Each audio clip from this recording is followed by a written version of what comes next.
श्री राधे राधे एगो अफसानी माई के भजन सुनब से कैसा लगा था कमेंट में जरूर लिखब से साथ देव से।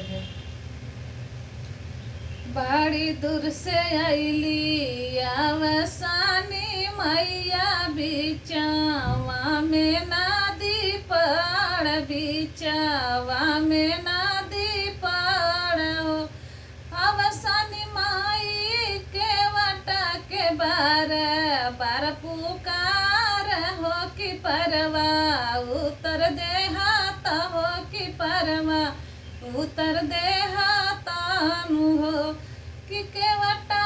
मोर बिटिया जो हाथी होई है बाटिया हो किया सारा लगाई हो किया सारा लगाई न हो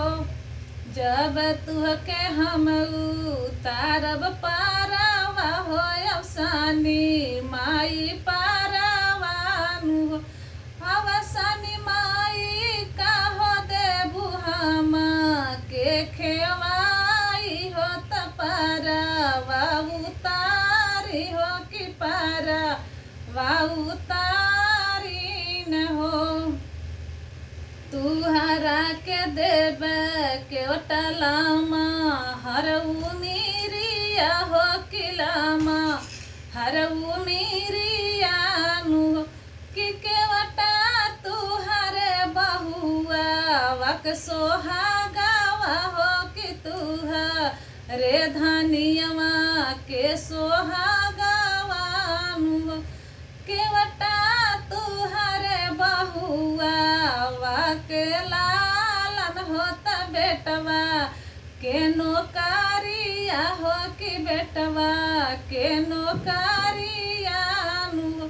कि केवटा हाली बेगे परवा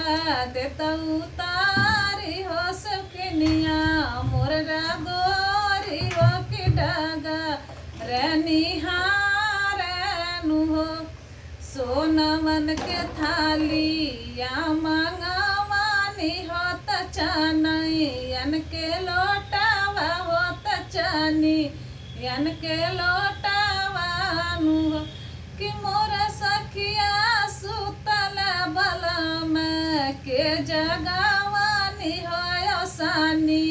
माई अली घरवा हो सानी माई घरवानु हो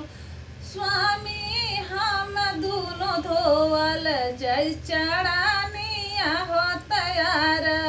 ती उतारल जाइयार ती उतारल जाई हो कि स्वामी दूनो जाने माथा वाने वावल जइया शिष्या उनसे मांगल जइया शिष्या उनसे मांगल जाई हो।